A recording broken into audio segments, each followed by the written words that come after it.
And which is ultimately there's service. something magical about work.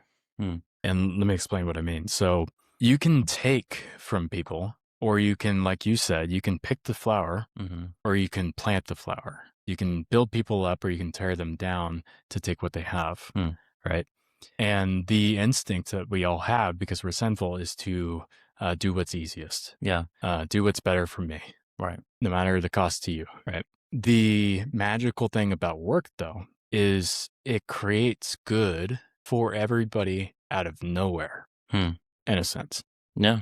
Right? Nothing is harmed, and people are better off. Where does that even come from? Yeah. That's interesting. Right? Yeah. It's like, huh. Yeah, You ever thought about that? No. I talked to Steven about this a while ago. You remember we were at Chipotle? We were talking about how everybody is sort of doing their best to survive and everything. But like maybe the economy is not the best, and like everybody's position is not the best.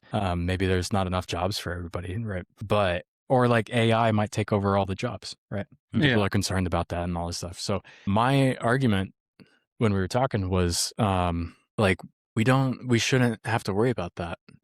Like God gave us the innate ability to work, no matter if we lost our job or not, right? Just because a corporation or a small business says, here's your job, that does not mean that's your job. Yeah.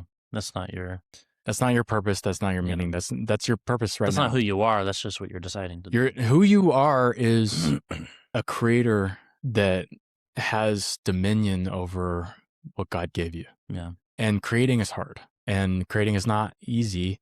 And that's something that we try to avoid. So my argument was, if everybody took AI and used it to make their life better and not just sit around and twiddle their thumbs, and everybody worked a little bit harder, no one would be without a job.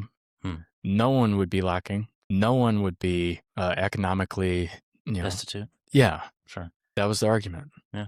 And I still fully believe that. I do. I think like these drug dealers and these scammers that are just like stealing trillions and trillions of dollars from people's retirement accounts and everything, just tricking them into giving their funds away. Like no good ever came from that, ever does come from that. Yeah. It's easy money is fast money. It's literally destroying probably millions of lives. And I also want to point out, I brought this up during that same conversation, the human interaction part. Like, you take away everyone from, like, even going to the grocery store at the base level of everything.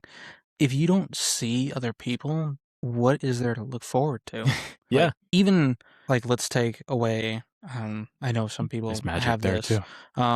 like, take away friends, family, everything out of people, like podcasts. Like, you'd only have one person on each podcast, and just looking into a camera with a random topic every single time, there would be no sense in doing any of it at that point. I would think it's just like, why do this? Like, and then it becomes the thing of, why live?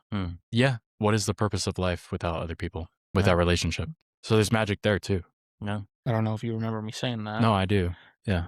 But I mean, it's critical. I mean, work is nothing without people, and work is nothing without multiple people. Yeah. And it's because you don't have, like, just let's take economy. You don't have an economy unless you have multiple people. Yeah. Well, and it's, you look at how, if you were asked multi-million-dollar entrepreneur, you know, what I've heard it said so many times, when you go to start a business, you have to solve a problem. What problem are you solving? And they actually carry that into everything. They're like, you know, when I go and make a podcast, when I go and write a book, what problem am I trying to solve? Or what, you know, and it's to say, what's my goal?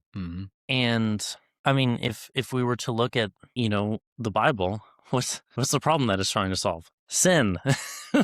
Death, you know, and but there's so many. There we go. And there's so many other things wrapped up in that, and it's like, okay, well, what is the purpose of the church? It's to, yes, it's there for the sin issue, but it's also there for the community issue, to help us not be alone. not be alone, and to continue to move forward in our journey with Christ. With Christ, Yeah. away from our sin. Yeah. And because we need people. We need people, but we need God. Yeah. Ultimately, we need God. Yeah. And so that's also why the church exists. Yeah. It's not to be a social club. Yeah. It's to be a social club with God. Right. Yeah.